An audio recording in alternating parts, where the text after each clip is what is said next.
Adada yerləşən Sinqapur dövləti vardır ki, Sinqapur dövləti məhz inkişaf etmiş dövlətlər qrupuna aiddir. Malayziya dövləti həm Malakka yarımadasında, həm də məhz Kalimantan adasında yerləşir. Ekvator xətti isə İndoneziya dövlətini kəsir. Ona görə İndoneziya 3 yarımkürədə yerləşən dövlətlərə aid olunur. Taylandın ərazisi həm Sakit okeanı ilə bu hissədən isə Hind okeanı ilə yuyulur. Tayland ərazisini iki okean suları yuyur deyə bilərik. Kamboca Hind-Çin yarımadasında yerləşir. Paytaxtı Phnom Penh şəhəridir. Vyetnam Sakit okean sahillərində yerləşir. Paytaxtı Hanoi şəhəridir. Bu ərazidə yerləşən materik daxili ölkələrdən və sosialist ölkələrdən Laosun adını çəkə bilərik. Laosun paytaxtı Vientiane şəhəridir və Laos materik daxili mövqeyə malikdir. Daha sonra Myanma ölkəsi. Myanma ölkəsinin paytaxtı Neypido şəhəridir. Ancaq ən böyük şəhəri bəs bu hissədə yerləşən Yangon şəhəri var ki, Yangon şəhəri Myanma dövlətinin ən böyük şəhəri hesab olunur. Əvvəllər paytaxt Yangon şəhəri idi, sonra isə Neypido olaraq dəyişdirilmişdir. Myanma dövlətinin şimal tropik xətti kəsir. Buna görə də iki işıqlanma qurşağında yerləşən dövlətlərə aid olunur. Myanmanın ancaq Hind okean sahillərinə çıxışı var. Bu hissədən Benqal körfəzi, bu hissədən isə Andaman dənizinin suları Myanma ərazisini yuyur. Adada yerləşən dövlətlərdən Filippinin adını çəkərik ki, Filippin dövləti iki böyük adadan Luzon və Mindanao adasından ibarətdir. Filippin paytaxtı Manila şəhəridir. Luzon adasında yerləşir və Filippində biz Pinatubo və Apo vulkanlarının adlarını qeyd etmişdik. Cənub-Qərbi Asiya regionu. Cənub-Qərbi Asiya regionu gördüyümüz kimi relyef olaraq da ölkələrin sayına görə də biraz mürəkkəb regiondur. Bu regiona daxil olan dövlətlərdən Əfqanıstan adını çəkə bilərik. Əfqanıstan kasıb ölkədir, geosinklinal qurşaqda yerləşir və dünya okeanına çıxışı yoxdur. Daha sonra İran böyük hissəsi İran yaylasında yerləşir. Geosinklinal ərazidir. İranın İran körfəzinə çıxışı var, eləcə də Hind okeanına çıxışı vardır İranın. İranda tropik iqlim qurşağı yayılsa da, ancaq tropik xətti İranı kəsmir. Tropik xəttinin kəsdiyi ölkələr burada Səudiyyə Ərəbistan, Birləşmiş Ərəb Əmirlikləri və Oman dövlətidir ki, bu üç dövləti Cənub-Qərbi Asiya regionunda tropik xətti kəsir. Daha sonra Ərəbistan yarımadasında yerləşən ölkələrdən Səudiyyə Ərəbistanın adını çəkə bilirik. Səudiyyə Ərəbistan həm Qırmızı dənizə, həm də İran körfəzinə çıxışı vardır. Daha sonra Səudiyyə Ərəbistanı demək olar ki, ərazisinin əksər hissəsi qumluqlarla, səhralıqlarla örtülmüşdür. Birləşmiş Ərəb Əmirliklərinin paytaxtı Əbu-Dabi şəhəridir və İran körfəzinə çıxışı vardır. Oman dövləti, Omanın paytaxtı Məskətdir. Məskədin də Hind okeanına çıxışı vardır. Yəmən dövləti. Yəmənin paytaxtı Səna şəhəridir və Hind okeanında yerləşən Sokotra adası Hind okeanında yerləşir və Yəmən dövlətinə məxsus bir adadır. Yəmən dövləti iqtisadi səviyyəsinə görə adlarını çəkdiyimiz bu dövlətlərdən geri qalır. Yəni bu dövlət kasıb dövlətdir. Daha sonra İraqın adını çəkə bilərik. İraqın bax bu hissədən İran körfəzinə çıxışı var. Küveytin isə İran ilə sərhəddi yoxdur. Bax bu hissədən Küveyt İran ilə sərhəd təşkil etmir. Küveytin İraqla sərhəddi var, ancaq İranla sərhəddi yoxdur. Küveytlə İranın arasında İraqın ərazisi yerləşir. Bəhreyn. Bəhreyn ada dövlətidir, paytaxtı Manama şəhəridir. İran körfəzində yerləşir. Qətər. Qətərin paytaxtı Doha şəhəridir və bu gördüyümüz balaca yarımada Doha yarımadası adlanır. Dedik, tropik xətti bu ərazidən keçdiyinə görə İran körfəzi bu ərazi. İran körfəzi mülayim işıqlanma qurşağında yerləşir. Yəni tropik işıqlanma qurşağına düşmür. Dedik, İranda ərazisinin tropik xətti kəsmir. Tropik iqlim olsa da tropik xətti kəsmir. Daha sonra bu ərazilərdə Ərəbistan yarımadasının şimal hissəsində Suriyanın adını çəkə bilərik. Paytaxtı Dəməşq şəhəridir. Suriyanın Türkiyə ilə sərhəddi vardır. Sonra Beyrut Livanın paytaxtıdır. Livanın da Aralıq dənizinə çıxışı vardır. Təl-Əviv İsrailin paytaxtıdır, yəni qeyd olunubdur. Ancaq İsrailin rəsmi paytaxtı məhz Qüds şəhəri qeydə alınmışdır. Hal-hazırda, yəni rəsmi olaraq Qüds şəhər paytaxtdır. İsrailin bu hissədən həm Qırmızı dənizə, Hind okeanına, həm də ki Aralıq dənizi ilə Atlantik okeanına çıxışı vardır. İsrailin bu hissədən isə Misir ilə sərhəddi vardır. Buradan Misir ilə sərhəddə yerləşir. Misir isə iki qitədə, iki materikdə yerləşən dövlətlərə daxildir. Bu ərazidə isə uşaqlar Süveyş kanalı yerləşir. Süveyş kanalı vasitəsilə Aralıq dənizindən gələn gəmilər Qırmızı dənizə birbaşa keçə bilir. Daha sonra İordaniya. İordaniyanın paytaxtı Əmman şəhəridir. Türkiyə Kiçik Asiya yarımadasında yerləşir, ancaq Türkiyənin bir hissəsi gördüyümüz bu əraziyə düşür ki, bu da Avropanın ərazisi sayılır. Türkiyə geosinkronal qurşaqda yerləşir, həm Qara dəniz sahillərində,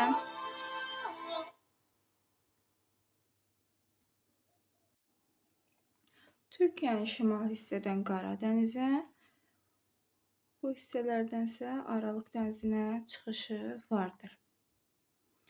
Şimal hissəsində Pont dağları, cənub hissəsində isə Tavr və yaxud da Toros dağları yerləşir. Geosinkronal ərazidir. Pont və Tavr dağları isə Cavan dağlara aid olunur. Türkiyənin sərhəddə olduğu ölkələr hansılardır? Yunanistanla sərhəddi var. Bolqarıstanla sərhəddi var. Gürcüstanla sərhəddi var. Ermənistanla sərhəddi var. Azərbaycanın kiçik bir ərazidən sərhəddi var. İranla sərhəddə malikdir. İraq və Suriya ilə sərhəddi yerləşir. Türkiyənin çayları iki okean hövzəsinə aiddir. Həm Hind okeanına aid olan çayları var. Türkiyənin ərazisindən axan çaylar iki okean hövzəsinə daxildir. Həm Atlantik okeanına, həm də Hind okeanına aid olan çaylar var. Keçək Cənubi Amerika regionuna. Cənubi Amerika regionunda yerləşən dövlətlərdən ən böyük dövlət Braziliyadır. Braziliyanın materikin bütün ölkələri ilə sərhəddi var. Yalnız Çili və Ekvadordan başqa materikdə yerləşən bütün ölkələr ilə sərhəddə malikdir. Braziliyanın ərazisində, bu ərazidə, məhz Braziliya yaylısı ərazisində kəllə qənd relyef formaları müşahidə olunur və Braziliyanın ərazisini həm ekvator xətti kəsir, həm də cənub tropiki kəsir. Ona görə də Braziliyanın ərazisi həm tropik işıqlanma qurşağında, həm də mülayim işıqlanma qurşağında yerləşir. Ərazisində Amazon ovalığı və eləcə də bu hissədə Braziliya yaylası vardır. Paytaxtı Braziliya şəhəridir. Daha sonra keçək Argentinaya. Argentina ərazisi məhz materikin cənub hissəsini əhatə edir. Paytaxtı Buenos Aires şəhəridir. Atlantik okean sahillərində yerləşir. Çili Ant dağlarında yerləşir. Paytaxtı Santiago şəhəridir. Çilinin ərazisi iki okean hövzəsinə aiddir.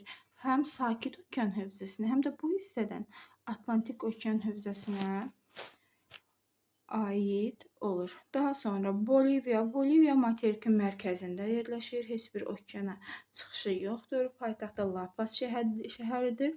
La Paz dünyanın ən hündür paytaxt şəhəridir. Dünyanın ən hündür paytaxt şəhəri məhz La Paz şəhəridir. Paragvayın da heç bir ölkəyə, daha doğrusu heç bir okeana çıxışı yoxdur. Materik daxili mövqeyə malikdir. Paragvayı tropik xətti kəsir. Cənub tropik xətti. Həm Braziliyanı, həm Paragvayı, həm Argentinanı, həm də ki Çili dövlətinin ərazilərini kəsir. Çili ərazisində bu hissədə uşaqlar Aralıq dənizi, subtropikin Aralıq dənizi iqlim tipi var ki, həmin bu Aralıq dənizi iqlim tipində də, yəni bildiyimiz kimi zodiyarpaqlı həmişəyaşıl meşələr və kolluqlar, eləcə də qəhvəyi torpaqlar yaranmışdır. Ümumiyyətlə, subtropikin Aralıq dənizi tipində sitrus meyvəçilik üstünlük təşkil edir. Sitrus meyvəçilik deyəndə, məsələn, portağaldır, zeytundur, üzümdür, bu meyvələr misal götürülür. Yəni, subtropikin Aralıq dənizi yerləşdiyi bütün ərazilərdə subtropik meyvəçiliyi üstünlük təşkil edəcək. Uruqvayın Atlantik okeanına çıxışı var. Paytaxtı Montevideo şəhəridir. Peru da Ant dağlarında yerləşən dağlıq mövqeyə malik olan bir dövlətdir. Perunun paytaxtı Lima şəhəridir. Ekvadorun paytaxtı Quito şəhəridir. Ekvadoru ekvator xətti kəsir. Eləcə də Quito şəhərində ekvator xətti kəsir deyə bu ərazi 3 yarımkürədə yerləşir. Həm şimal, həm cənub, həm də qərb yarımkürəsində yerləşir. Kolumbiya dövlətinin iki okeana çıxışı var. Bu hissədən Sakit okeana, bu hissədən isə Atlantik okeana çıxışı olan dövlətlərə daxildir. Daha sonra Venezuela şəhərinin paytaxtı Caracasdır. Venezuela ərazisində Guiana yaylası, eləcə də Orinoco ovalığı yerləşmişdir. Burada Canaima Milli Parkı var ki, Canaima Milli Parkı məhz Venezuela ərazisində yerləşir. Eləcə də dünyanın ən hündür şəlaləsi olan Anhel şəlaləsi Orinoco çayının Çurun qolu üzərində Venezuela ərazisində yerləşmişdir. Maracaibo gölü də bu hissədən Venezuelanın ərazisindədir. Maracaibo gölünə uşaqlar Catatumbo adlanan bir çay tökülür ki, həmin bu çayın Maracaibo gölünə töküldüyü yerdə yəni güclü ildırım, şimşək müşahidə olunur. Bu hadisəyə isə Catatumbo hadisəsi deyilir. Venezuelanın ərazisi ümumiyyətlə neftlə, qazla zəngin olan ərazidir. Eləcə də burada Orinoco ovalığında tepui relyef formalarına rast gəlinir. Məhz Venezuela ərazisində Orinoco ovalığında tepui relyef formalarına rast gəlinir. Qayananın paytaxtı Georgetown şəhəridir. Atlantik okeana çıxışı var. Surinamın paytaxtı Paramaribo şəhəridir. Atlantik okeana çıxışı var. Burada yerləşən Guyana isə Fransanın ərazisidir. Yəni Fransanın tabeliyində olan bir ərazidir. Sual verə bilər. Fransa ərazisinin Braziliya ilə sərhəddi var. Düzdür, fərqli materiklərdə, qitələrdə yerləşir. Ancaq buradan Guyana ərazisindən, yəni dedik Fransaya malikdir, Fransaya aiddir, Fransanın müstəmləkəsidir. Ona görə məhz Braziliya ərazisinin bu Fransa Guyanası ilə sərhəddi vardır. Daha sonra keçək Mərkəzi Amerika ölkələrinə.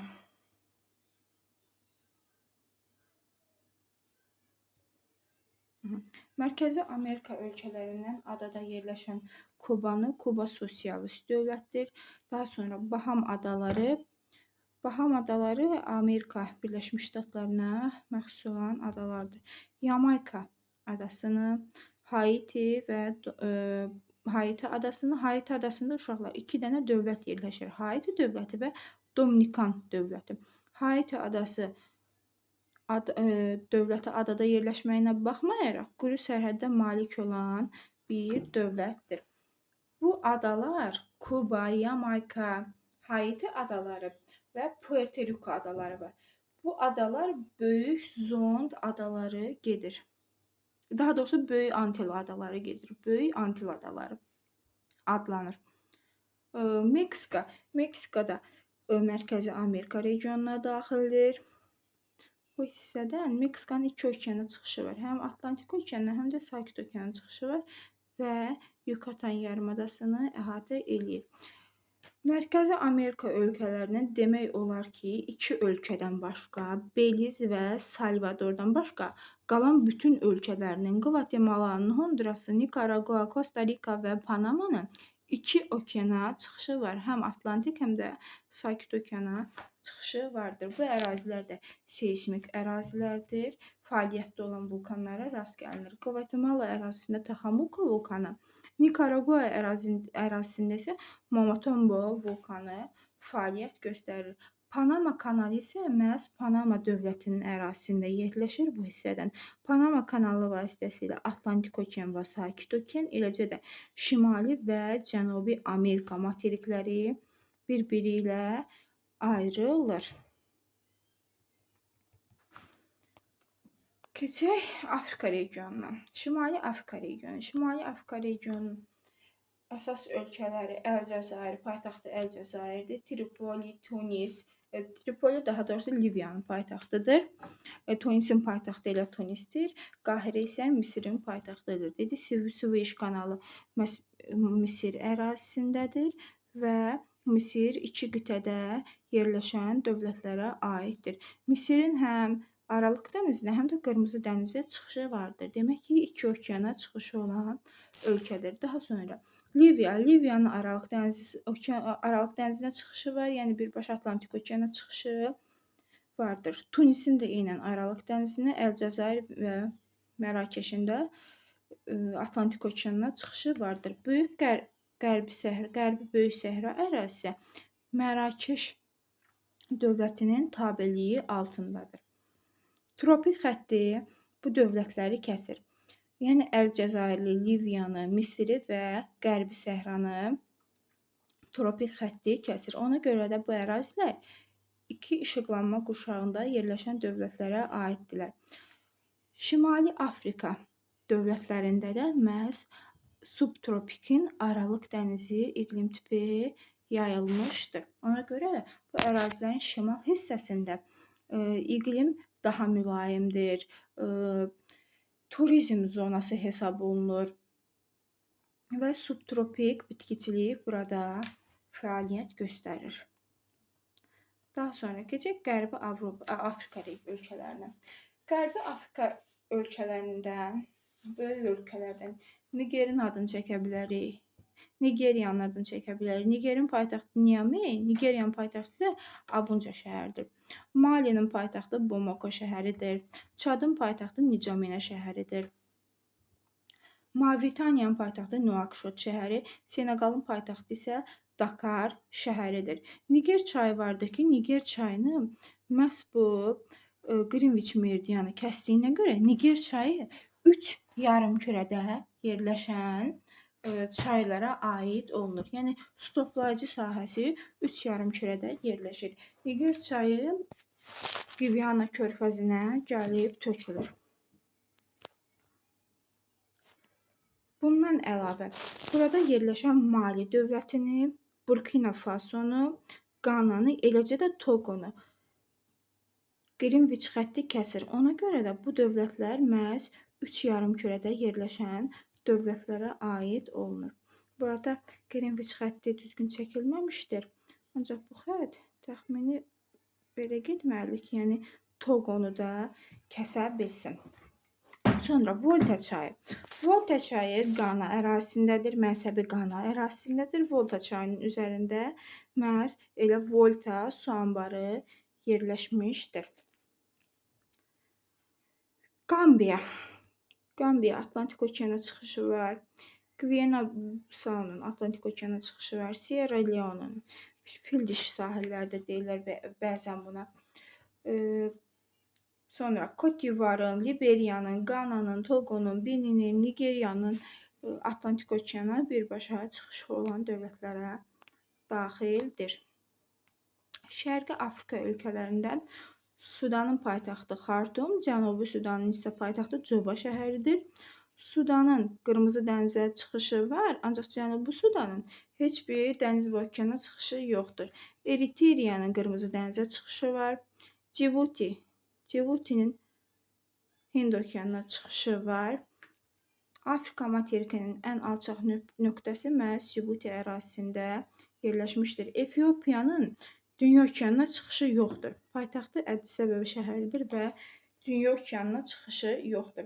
Somali yarımadasında yerləşir. Paytaxtı Moqadişo şəhəridir və Somalinin ekvator xətti kəsir. Hind okeanına çıxışı var. Kenya paytaxtı Nairobi şəhəridir. Ekvator xətti kəsir və Hind okeanına çıxışı var. Uqandanın da ekvator xətti kəsir. Daha sonra Tanzaniya cənub yarımkürəsində yerləşir, ekvatordan cənubdadır və Hind okeanına çıxışı var. Zambiyanın paytaxtı Lusaka şəhəridir. Və Çar ərazisində Kalahari səhrası yerləşir. Dünyanın ən böyük qumla örtülü olan səhrası məhz Kalahari səhrasıdır ki, bu 3 dənə dövlətin ərazisinə düşür.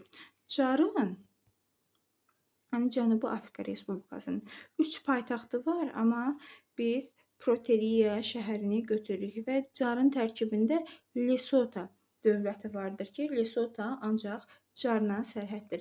Esvatini də ayrıca bir dövlətdir, ancaq Esvatinin Mozambiklə sərhəddi mövcuddur. Daha sonra Zimbabvenin paytaxtı Harare şəhəridir, okeana çıxışı yoxdur. Mozambikin isə Hind okeanına çıxışı var və Mozambikin bayrağında uşaqlar yeganə dövlətdir ki, bayrağında məhz silah təsvir olunubdur. Mozambikin bayrağında, səhv eləmirəmsə, Kalaşnikov silahı təsvir olunmuşdur. Madaqaskar ayrıca bir dövlətdir. Paytaxtı Antananarivo şəhəridir. Və Madaqaskarı da eynilə tropik xətti kəsir deyə 2 işıqlanma qurşağında yerləşir. Komor adaları da ayrıca bir dövlətdir. Daha sonra burada Çar ərazisində Afrika materikinin cənub ucqar nöqtəsi İğneburnu yerləşir və həmin ərazidə subtropik iqlimin Aralıq dənizi tipinə rast gəlinir. Bu ərazidə subtropikin Aralıq dənizi tipinə rast gəlinir deyə. Demək, həmin ərazidə də zodyarpaqlı, həmişə yaşıl meşə və kolluqlara rast gəlinəcək. Daha sonra keçirik Avstraliya ərazisinə. Avstraliya yeganə materikdir ki, bir ölkə yerləşir. Yəni ərazisində bir ölkə yerləşir, Avstraliya ölkəsi. Paytaxtı Kambera şəhəridir. Bu hissədə su ayrıcı dağlarla əhatə olunubdur. 2 okeana çıxışı var, həm sakit, həm Hind okeanına çıxışı var. Tropik xətti kəsilir. Tropik xətti kəsdiyinə görə tam mərkəzdən, ona görə Avstraliya ən quraq materikdir deyə bilərik, ən isti materikdir deyə bilərik. Daha sonra Yeni Zelandiya 2 adadan ibarətdir. Şimal və Cənub adası. Paytaxtı Wellington şəhəridir və Wellington şəhəri Şimal adasında yerləşir. Və Yeni Zelandiyanın paytaxtı olan Wellington şəhəri ən cənubda yerləşən paytaxt şəhəri hesab olunur. Ən şimalda yerləşən paytaxt şəhərinə biz İslandiyanın Reykjavik paytaxtını dedik. Ən cənubda yerləşən paytaxt şəhəri isə məhz Yeni Zelandiyanın paytaxtı Wellington şəhəridir. Yeni Zelandiyanın da ərazisi seysmik zonaya daxildir. Daha sonra burada yerləşən dövlətlərdən Şərqi Timorun, daha sonra Papua Yeni Qvineyanın adını çəkə bilərik. Papua Yeni Qvineya adasında iki dövlətə məxsusdur. Burada həm də İndoneziyanın ərazisi vardır. Yəni adanın bir hissəsi İndoneziyanındır. Daha sonra burada olan Solomon, Vanuatu, Fiji, Tonga, Samoa, Kiribati kimi adaların adını çəkə bilərik. Ancaq bu adalardan inanmıram ki, imtahanda sizə sual düşdüm. Kiribati adası məhz bu ərazidədir. Bu gördüyümüz xətt isə uşaqlar 180 dərəcəlik meridian xəttidir. Yəni bu ərazilərdən 180 dərəcəlik meridianın kəsdiyi ərazilər iki yarımkürədə yerləşən ərazilərdir. Daha sonra burada adalar və adaların aid olduğu dövlətlərin adları verilmişdir. Məsələn, Kanar və Balear adaları İspaniya, Azor adaları Portuqaliya, Korsika adası Fransaya, Siciliya, Sardiniya, İtaliya, Sokotr adası Yəmənə, Lakkadiv, Andaman, Nikobar adaları Hindistana, Mindanao, Luzon adası isə Filippinə məxsusdur və digər adaların da adını çalışın, öyrənin, əzbərləyin və eləcə də xəritədə bu adaların yerləşdiyi ərazilərə baxın. Məsələn, Odlu Torpaq adası həm Çili, həm Argentinaya aiddir. Haiti adası həm Haiti, həm Dominikana aiddir. Şərqi Timor adaları İndoneziya və Şərqi Timora aiddir. Kalimantan adasında dedik 3 dənə dövlət yerləşir. İndoneziya, Malayziya və Brunei. Galapagos Ekvadora aiddir. Vancouver, Newfoundland adaları Kanadaya məxsusdur. Saxalin, Kuril adaları Rusiyaya məxsus olan adalardır. Sumatra, Sulawesi, Moluq, Yava adası isə İndoneziyanın yerləşdiyi adalardır. Mübahisələr ölkələr arasında demarkasiya xəttinin yaranmasına səbəb olur.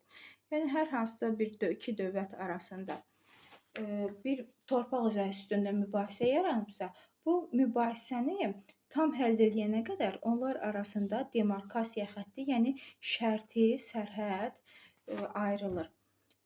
Demarkasiya xətti dedik ki, mübahisəli dövlətlər arasında yaranan sərhəd xəttidir. Delimitasiya isə delimitasiya xətti nədir uşaqlar? Qonşu dövlətlər arasında dövlət sərhədinin ümumi mövqeyi, istiqamətinin danışıqlar yolu ilə müəyyənləşməsidir.